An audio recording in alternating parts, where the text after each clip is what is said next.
feel like doubt is essentially someone, whether it's us or somebody else, telling us that we can't. I don't know, I mean, I guess doubt can be a good thing, like if you're doubting whether or not you should jump off a cliff. I mean, I feel like that is an instance where doubt can be a good thing, but most of the time it really holds us back, you know what I mean?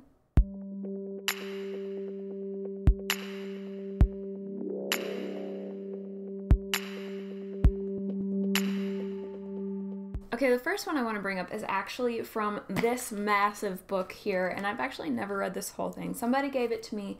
It's actually 2 books. The first one is How to Win Friends and Influence People, which, by the way, is an awesome book. And then the How to Stop Worrying and Start Living.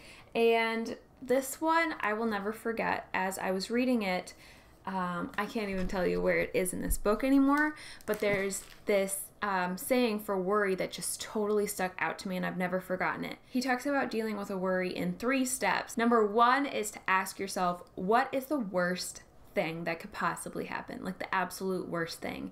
Number 2, accept that thing, whatever it is. Just accept it. Okay, it's gonna happen. And number 3, work to improve on that thing. This is not as easy as it sounds. I know it's easy to just whip it out there, but it can be really difficult. Like, for instance, with the author career, what is the worst thing that could happen? The worst thing could be that no one wants to buy the book, and or depending on what's worse to you, maybe they do buy the book and they hate it. Like, they absolutely hate it. Okay, so number 2, step 2 is to accept that. Like, okay, they might hate it or they might not buy it at all. I'm still gonna write it because it's my story and I wanna write it. Number 3, like, how can you improve on the worst? So if you're operating under, yeah, they're probably either not gonna buy it or they're gonna hate it, well, I'm still gonna write it, but I am going to read a lot of craft books. I'm going to bring in a lot of beta readers who can help me and make it better and actually tell me what's not working so that I can make it a story that more people like and more people want to read and more people pick up. And then maybe I'm gonna look into marketing or go the traditional publishing route so that they can help me market it, and so on and so forth. You kind of improve on the worst, if that makes sense. I feel like such a hypocrite right now because, like, I'm telling you guys these things and I have more to tell you, but I don't always do them. I'm not gonna lie. I don't always do them, but they do work when you apply them. So this video is good for me too, honestly, because I need the reminder just as much as you guys to fight the doubt instead of just wallow in it and let it be there and just soak in it, basically. Like, don't do that. Don't do that. I'm talking to myself too. So yeah, I just want to give you guys a couple more things that when I use them to fight the doubt and those insecurities and whatnot, they really, really help me. So that first tip was the 3 steps: to ask what's the worst that can happen, to accept it, and then try to improve on it. My second tip would be to actually pull back from social media. Like, you guys have heard me talk about this before, so I won't go into detail, but I don't mean like unfollow people or like delete things. I just mean pull back, take a break, take a breather, refocus on the things that matter to you, and maybe refocus on things that aren't related to writing at all. And that can help you just kind of get more balance so that you're not like all weighted on the this must work or else the world will end, you know. But it's like, okay, there's other good things in life, you know, this is not the whole picture.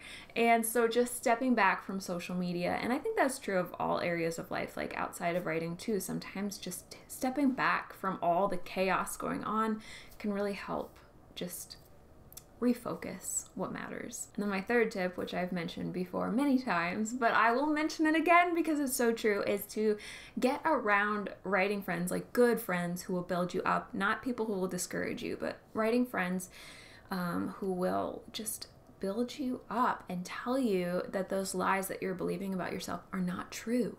That's not who you are. They can see it and they can help you see it. So writing friends, and friends in general actually, but especially writer friends, because I think we all deal with this, they can really understand what you're going through and really slap some sense into you.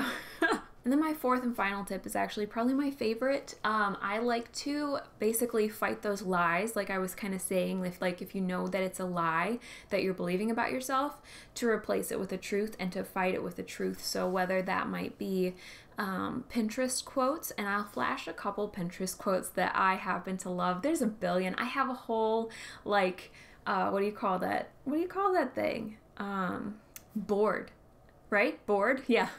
I have a whole board on Pinterest of different quotes that help me. And actually I have a couple boards. I have one on like dealing with rejection, and a board of quotes on dealing with people who are frustrating.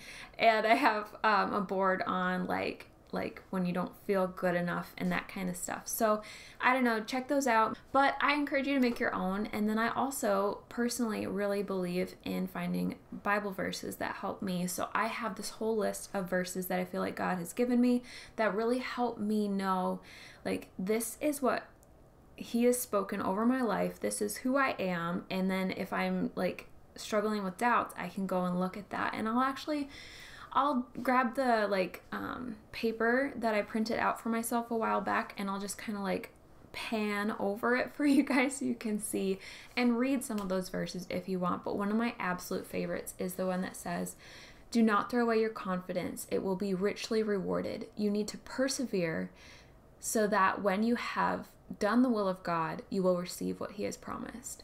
Those are some of the ways that I fight that doubt and that feeling of imposter syndrome and just all the insecurities that I deal with personally, but I'm sure there's a lot more ways to fight it. So if you have another good way that really works for you, I would love it if you would share in the comments below. That would be amazing. And as usual, I got to tell you guys all about all the good things going on right now, which is a giveaway. All the information on how to enter is below. You pre-order Pearl's number, this guy right here, this beautiful book.